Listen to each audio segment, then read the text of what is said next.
हरे कृष्णा। जगत गुरु शिल प्रभुपाद महाराज की जय। नमो विष्णुपादाय कृष्णपृष्ठाय भूतले श्रीमते भक्तिवेदांत स्वामी इति नामिने। नमस्ते सरस्वती देवी गौरवाणी प्रचारिणे निर्विशेष शून्यवादी पश्चात्देशतारिणे। जय श्री कृष्ण चैतन्य प्रभु नित्यानंद श्री अद्वैतं गदाधर शिवासादि गौरभक्तवृंद। हरे कृष्णा कृष्ण कृष्ण हरे हरे, हरे राम राम राम हरे हरे, हरे कृष्णा कृष्ण कृष्ण हरे हरे, हरे राम राम राम हरे हरे। जय राधा श्याम सुंदर राधा श्याम सुंदर, जय कृष्ण बलराम कृष्ण बलराम जय कृष्ण बल, जय गौरणिताय जय गौरण, जय जय प्रभुपाद जय जय प्रभुपाद, जय जय गुरुदेव जय जय गुरुदेव। जय राधा माधव कुंज विहारी,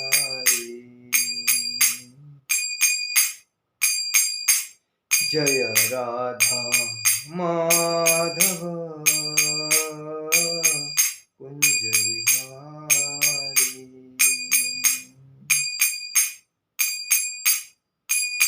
गोपीजन वल्लभ गिरिवरधारी,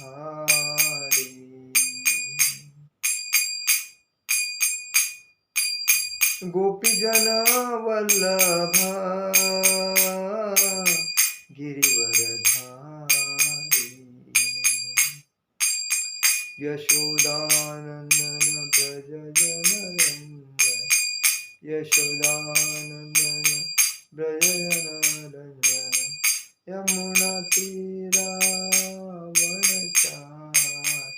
यमुना तीरावनचारि, जय राधा माधव कुंज विहारी। हरे कृष्णा कृष्ण कृष्ण हरे हरे, हरे राम राम राम हरे हरे, हरे कृष्णा कृष्ण कृष्ण हरे हरे, हरे राम राम राम हरे हरे, हरे कृष्णा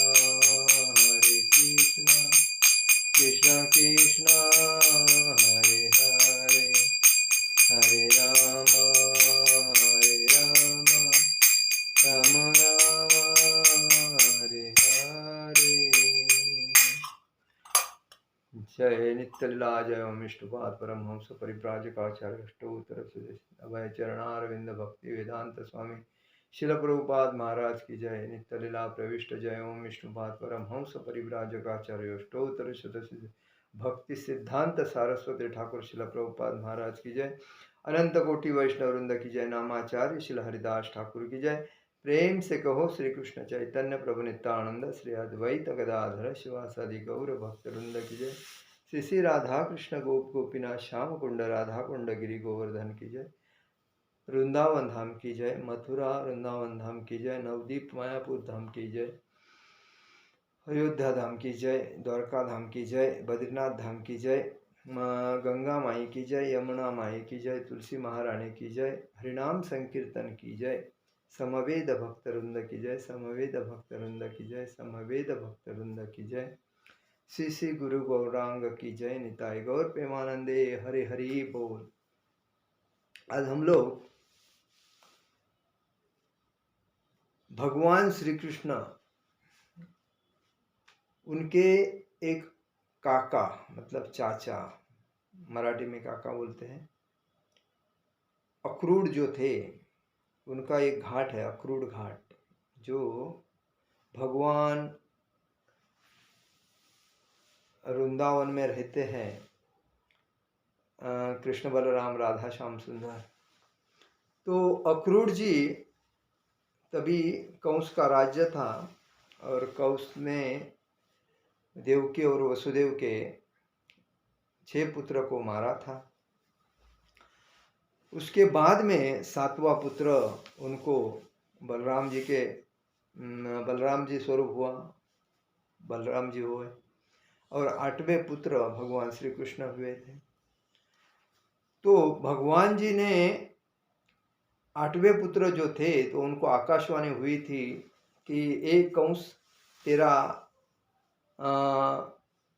काल नजदीक आया है, तू जिस बहन को आनंद से पहुंचा रहा है अपने उनके पति के घर, उसका ही 8वां पुत्र तेरा वध करेगा। ऐसा जब उसको मालूम पड़ा तभी कंस को रहा नहीं गया, क्योंकि कंस अक्रूर मतलब कंस राक्षसी वृत्ति का आदमी था।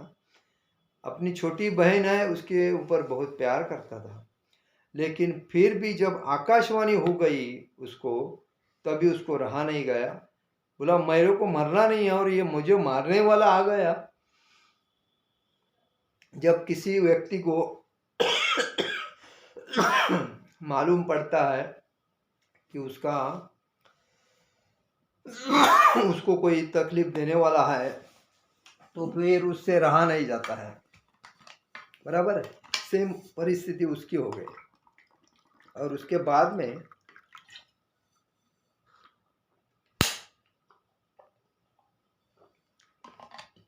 वो अपने बहन के बाल पकड़ के उसको मारने की कोशिश करने लगा। तभी नंद महाराज ने वसुदेव ने उससे प्रार्थना की, देख कंस, तू अपने बहन से बहुत प्रेम करता है, तेरी लाडली बहन है, और मैं आपसे वचन देता हूं कि इस बहन को जितने भी बच्चे होंगे मैं वचन का एकनिष्ठ हूं, आपके हवाले करूंगा, उसमें कोई नहीं।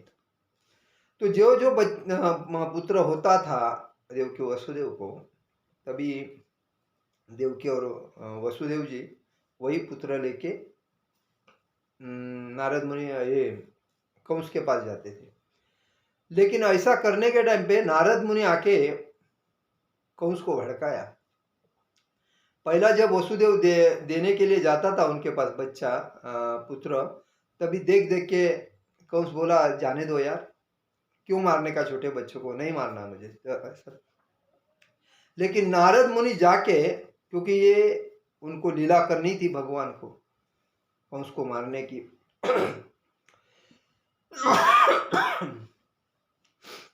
तो उसके बाद नारद मुनि ने जाके उसको भड़काया, आप अगर उसके बच्चों को नहीं मारेंगे तो आपको कैसा मालूम पड़ेगा कौन सा 8वां बच्चा अभी भी हो सकता है।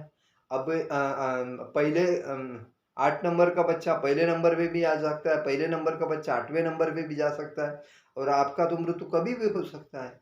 तो आपको जो भी आपके पास आएगा उसको मारना पड़ेगा। तो ऐसे में वो भड़क गया और बाद में उसने ये तय किया कि मुझे बहन के हर पुत्र को मारना है। 7वां जब पुत्र हुआ था बलराम जी, रोहिणी के गर्भ में स्थलांतरित कर दिया रोहिणी माता के, क्योंकि वसुदेव जी के 2 पत्नी थी, एक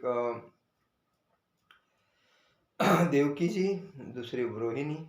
तो वो जब पुत्र हुआ तभी उधर बलराम जी हो गए। उसके बाद में जब 8वां पुत्र हुआ तभी भगवान ने अपना चतुर्भुज रूप धारण करके उनके सामने प्रकट हुए और उनको बताया कि मैं आपके उदरी जन्म ले रहा हूँ, तभी आप मुझे ये परिस्थिति में वहाँ लेके जाओ और वहाँ से जो पुत्री हुए है उसको इधर एक लेके आओ।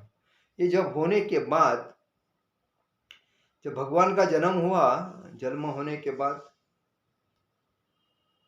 नंद महाराज, ये वसुदेव ने गोकुल में नंद महाराज के उधर लेके गए। उसके बाद में वहां जब गए तो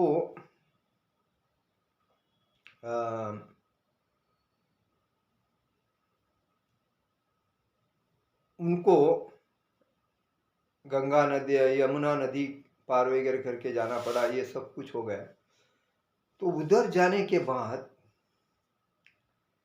वो लीला हो गई, बाकी सब लीला हो गई। बाद में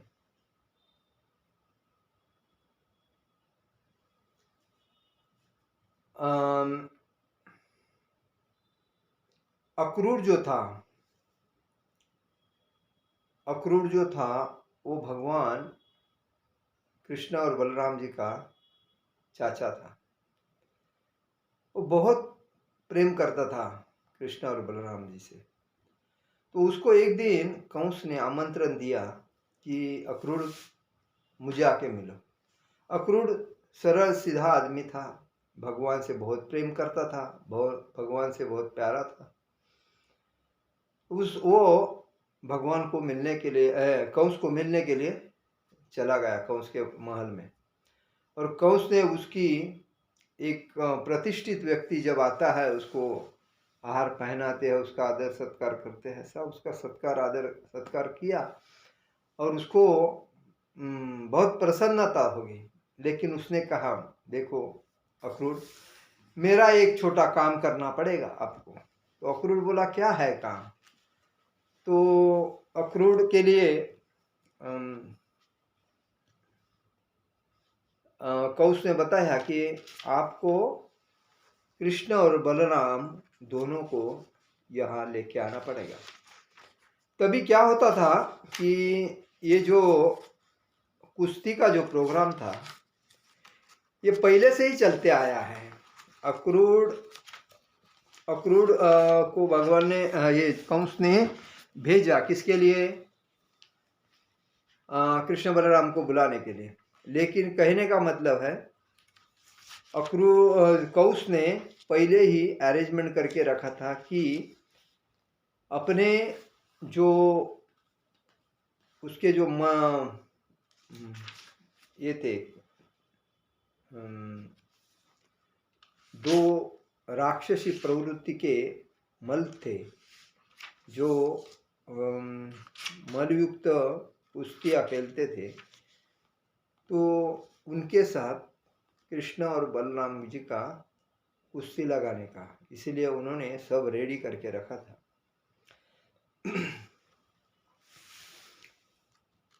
उसके बाद में अक्रूर ने बोला कंस को, ठीक है, अगर आप चाहते हैं तो मैं मेरे दोनों भतीजों को लेके आ जाऊंगा, नो प्रॉब्लम। वो तो छोटे बच्चे हैं, लेकिन आपको लेकिन कंस ने ये नहीं बताया था कि उसको मलखाम करना है। उन्होंने ये बताया कि मुझे उनको देखना है, इसीलिए मुझे उनको लेके आई। और तभी अक्रूर राजी हो गया और चला आया। उसके बाद में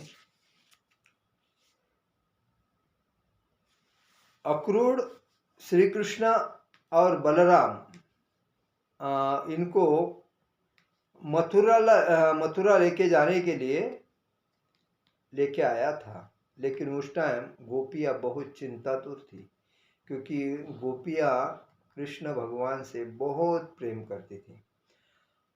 गोपियाँ इतना प्रेम करती थी, इसीलिए सर्वश्रेष्ठ प्रेम, अगर भक्ति में सर्वश्रेष्ठ कौन है अगर कहा जाए तो राधा रानी की गोपियाँ जो है वही सर्वश्रेष्ठ, मतलब उसमें राधा रानी आई। इसका मतलब क्या है कि जब भगवान को बुखार आया था और बुखार आने के बाद भगवान ने यही बोला था कि जो भी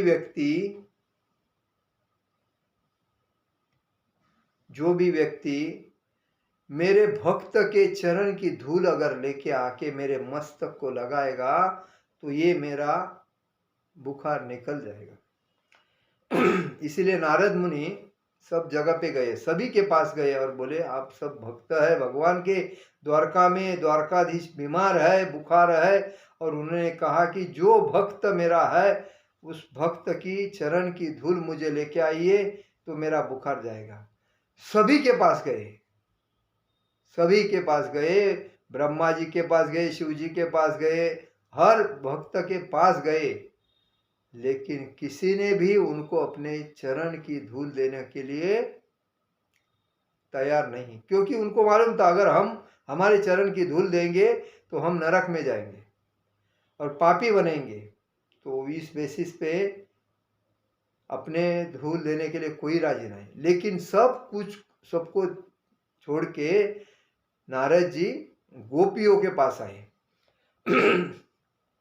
राधा रानी के पास आए और गोपियों को कहा कि गोपियों ने कहा हमारा कृष्ण कैसा है?